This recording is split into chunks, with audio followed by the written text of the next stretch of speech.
먼저 이렇게 말씀의 자리에서 여러분과 함께 만날 수 있어서 감사하고 초대해 주신 우리 지춘경 목사님께 감사의 말씀을 드립니다.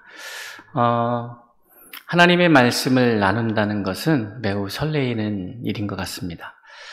늘 똑같은 말씀이 아니라 아침마다 새롭고 늘 새로우신 그 말씀을 우리가 마주한다는 것은 그 어떤 만남보다도 행복한 일인 것 같습니다. 그러한 은혜들이 머리로가 아니라 실질적으로 우리의 모든 지체를 통해서, 감각을 통해서 경험되어질 수 있기를 바랍니다. 오늘 하나님께서 이 자리를 매우 오래전부터 준비하셨다고 저는 생각을 합니다. 여러분들은 매주 드리는 거지만 저는 처음 왔잖아요. 그러니까 하나님이 이 자리에 왜 서게 하셨을까라는 생각을 하게 됩니다. 저는 수서동에서 목회를 하고 있습니다. 삼성병원을 아시나요? 서울 삼성병원 그 바로 뒤에 저희 교회가 숲속의 교회로 자리 잡고 있습니다. 누군가 하나님께서 우리를 이 땅에 보내시면서 만드신 뜻이 무엇인지 알고 있는가? 아니, 어떻게 보면 여러분에게 그러한 질문을 하셨을 때에 여러분은 답변하실 수 있는가에 대한 이야기를 좀 나누고 싶습니다. 저는 성경에서, 여러분들 성경 말씀 속에서 가장 좋아하는 구절들이 있으신가요? 물론 다 중요하고 생명의 말씀이지만 그래도 개개인에 따라서 나는 말씀 속에서도 이 말씀이 가장 좋습니다 하는 것들이 있으시겠죠.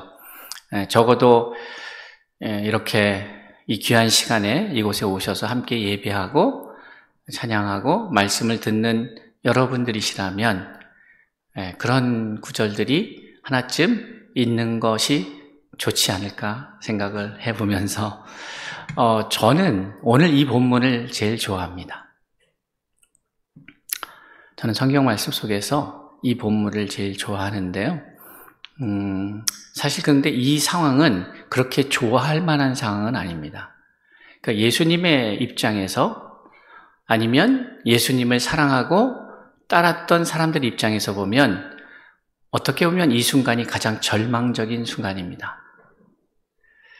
많은 생각들이 있었습니다. 예수님을 어떻게 하고자 하는 나름대로의 각자의 계획들이 있었죠. 그런데 그 계획이 산산이 부서지는 순간입니다. 오늘 우리가 예수를 믿는다 하지만 예수를 통해서 혹은 예수를 사용해서 예수를 이용해서 우리가 하고자 하는 일은 없는가 좀 살펴볼 필요가 있다고 생각을 합니다. 예수님께서 제자들이 원하지 않았던 그 길을 걷고 계신 거죠. 제자들은 예수님께서 이 세상을 바꿔서 로마가 지배하던 시대 또 유대교가 지배하고 있는 계급이 지배하고 있는 이 사회를 좀 변혁을 시키셔서 우리와 같이 소외된 어부도 있고요, 세리도 있고요, 사회적 약자가 있는 사람들 그들이 좀 주인 행사할 수 있는 기회가 자신들의 힘으로는 될 수가 없으니까 예수님의 힘을 빌어서 그것을 이루고자 했죠. 그래서 하나는 좌편에 하나는 우편에 주의 나라가 임했을 때 저희들을 좀 임명해 주세요라고 그 치맛바람을 동원해서 그런 다른 쪽에서의 예수를 푸시했던 그런 사건들도 우리는 잘 알고 있습니다. 그런데 그것은 예수가 가고자 하는 길이 아니었죠. 그래서 예수님은 그들의 기대를 저버리는 듯한 그러한 순간의 이야기가 오늘의 이야기입니다. 그리고 이것은 매우 불행하게 느껴지는 상황입니다. 왜냐하면 죽음의 장소였으니까요. 그런데 어떻게 보면 이 순간이야말로 가장 예수가 빛나는 순간이기도 합니다. 그 이유는 이렇습니다. 바로 예수가 이 땅에 오신 이유이기 때문에 그렇습니다. 그러면 여러분과 제가 각자의 삶, 저는 민간인으로 목사로 살고 있고 여러분들은 경찰 공무원으로 이렇게 섬기고 계시잖아요. 그러면 우리가 가장 빛날 때는 언제일까? 여러분이 가장 빛날 때는 언제입니까? 생각 안 해보셨어요? 한번 해보세요. 청장 자리는 하나니까 그걸 다 할 수는 없잖아요, 여러분이. 그러니까 여러분이 가장 빛날 때는 언제일까? 여러분, 장미꽃이 가장 빛날 때는 언제일 것 같으세요? 침묵하기로 결의를 하시고 오늘 이 자리에 함께 하시는지는 제가 미처 몰랐네요. 네. 그럼 저 혼자 얘기하겠습니다. 꽃이 가장 영광스러울 때는 꽃을 피웠을 때겠죠. 그게 개나리가 됐던 코스모스가 됐던 장미가 됐던 튤립이 됐던 피웠을 때입니다. 분명히 네임택에는 장미라고 써 있는데 아무리 기다려도 꽃이 피지 않는다면 어떻게 느껴질까요? 자기가 자기다워질 때 가장 영광스럽지 않을까 생각이 됩니다. 예수의 가장 예수다운 순간이 바로 지금 이 순간 같습니다.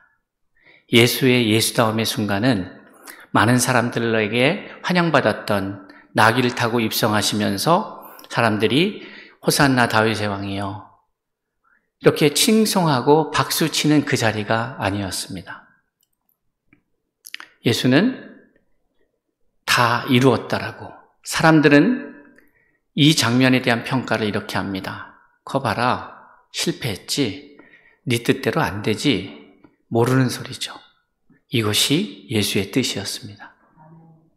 그러니까 예수께서 예수다워지는 순간, 그것이 지금의 순간인데 세상의 평가는 실패라고 봅니다.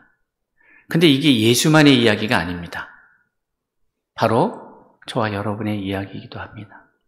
왜냐하면 예수께서 내가 곧 길이요 진리요 생명이니 나로 말미암지 않고는 아버지께로 올 자가 없다라고 얘기하시죠. 그러니까 이것은 예수만의 길이 아니라 예수가 열어놓은 저와 여러분이 가야 할 길입니다. 그것을 저는 은유적으로, 비유적으로, 상징적으로 말씀드리는 것이 아닙니다. 실제적으로 그렇습니다.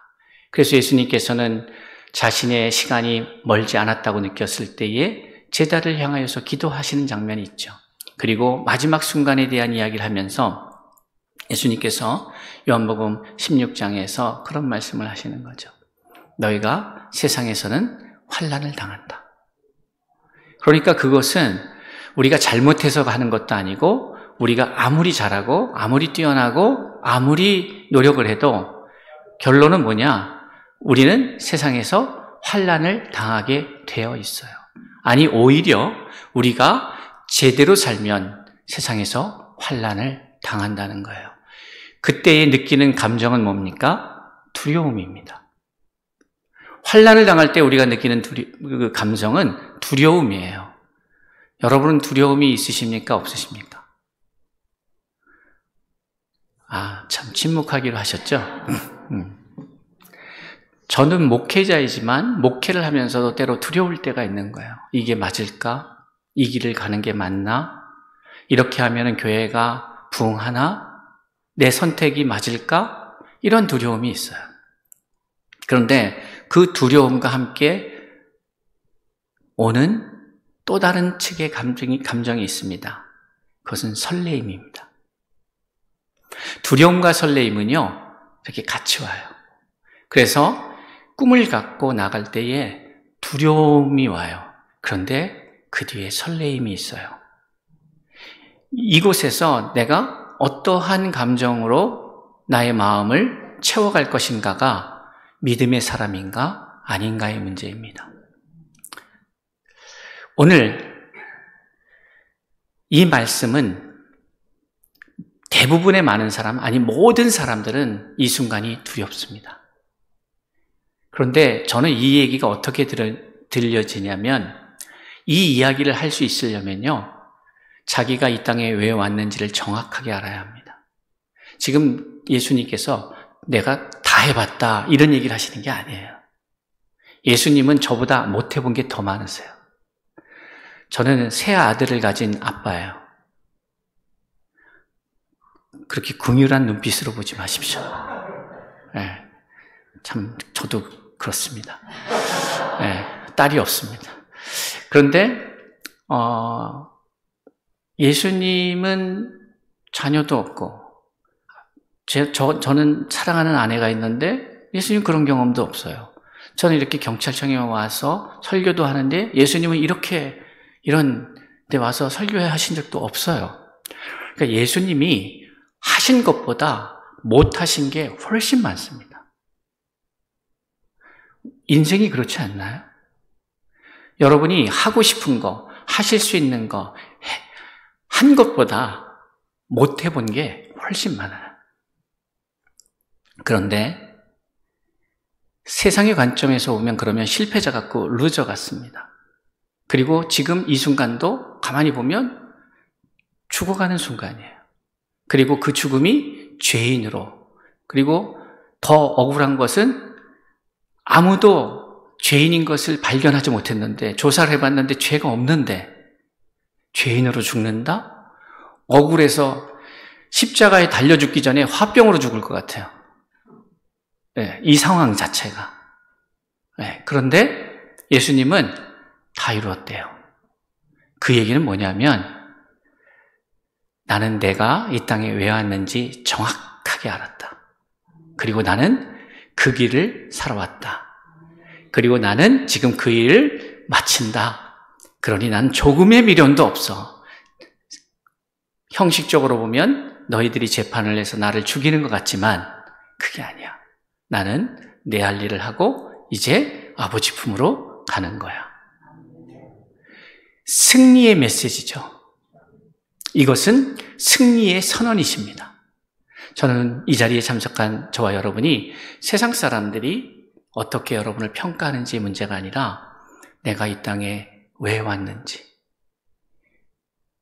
하나님께서 여러분을 이 땅에 보내신 그 뜻이 무엇인지 그것을 묻고 그것을 산다면 그러면 된 거죠. 그리고 조금의 미련도 없이 하나님의 때가 다 채워지면 기꺼이 감사함으로 하나님께로 가는 것. 그러면서 예수가 이렇게 죽음의 순간에 다 이루었다라고 고백하듯 저와 여러분도 언젠가는 히브리서 9장의 말씀처럼 사람이 한 번 죽는 것은 정한 이치라. 그 이후에는 심판이 있으리라. 사람이 죽는 것은 정한 이치인데 그러나 우리 모두가 언젠가 그 죽음의 순간에 마주하였을 때에 아버지, 저 다 이루었어요. 하고 하나님 앞에 갈 수 있는 우리 모두가 됩시다. 그러기 위해서는 물어야 합니다. 나는 왜 이곳에 왔습니까? 나는 왜 조선시대, 고려시대가 아니라 지금 이 2024년도에 나는 왜 북한 사람이 아니라 한국 사람으로 태어나서 왜 이곳에 이 서울청에 있어야 합니까? 물으셔야 합니다. 어쩌다 보니까 흘러온 시간이 아닙니다. 나의 인사권을 가진 사람이 나에게 명령을 해서 여기 있는 게 아니에요. 하나님이 여러분을 이곳에 보내셨죠. 그리고 그 이유를 말씀하실 겁니다. 물으셔야 합니다. 예수님은 자신이 이 땅에 온 목적을 명확하게 밝힙니다. 요한복음 10장 10절에서 도둑이 오는 것은 도둑질하고 빼앗고 죽이려고 하는 것이다. 그런데 내가 온 것은 양으로 생명을 얻게 하고 더 풍성히 얻게 하려고 왔다. 하나님이 세상을 이처럼 사랑하사 독생자를 주셨으니 이는 저를 믿는 자마다 멸망치 않고 영생을 얻게 하려 하심이라. 그러니까 예수 그리스도께서 이 땅에 오신 목적은 명확합니다. 생명을 얻게 하기 위해서. 그리고 그 생명을 얻게 하기 위해서 당신이 해야 할 일, 죽으시는 일을 하고 계시는 거죠. 그래서 그분은 얘기하는 거예요. 다 이루었다고. 만나 뵙게 돼서 너무 감사하고요. 왜 하나님이 저를 여러 번 만나게 하셨을까? 저는 유명한 사람도 대단한 사람도 아닌데 저는 이 이유 한 가지는 있을 것 같아요. 천국에서 보면 서먹서먹할까봐 미리 한번 만나보고 와라. 저는 이충동이라는 사람이고 하나님께서 제게 주신 소명 그거 하나 붙잡고 뚜벅뚜벅 제에게 허락된 삶의 현장에서 살아가고 있는 새 아이의 아빠입니다. 여러분들도 여러분에게 허락하신 그 삶을 귀하고 복되게 여기시면서 왜 난 여기서 이렇게 있어야 하나가 아니라 내가 여기 있어야 될 이유를 알고 그렇게 살아갈 때 의미 있는 인생이 되겠죠. 마치 요셉이가 창세기 38장에서는 형들에 의해서 팔려서 노예로 끌려가는데 45장에서 형들을 만났을 때에 자기 신분을 밝히면서 두려워하는 형들을 향해서 두려워하지 마세요. 당신들의 생명을 구원하기 위해서 하나님께서 나를 보내신 겁니다. 만약에 요셉이 그 어려운 시간을 신세한탄하면서 형들 욕하면서 내 팔자 욕하면서 잘 안 풀렸다 꼬였다 하면서 살았다면 그는 그 순간순간이 불행했을 겁니다. 그런데 어느 순간 알았어요. 하나님이 나를 보내신 거라고. 이 자리가 여러분의 자리가 하나님이 보내신 자리라고 믿는 순간 여러분은 가장 행복한 하나님의 사람이 되는 것입니다. 그리고 그것을 이루어 갈 때에 하나님은 여러분과 동행하며 그 일을 도우실 것입니다.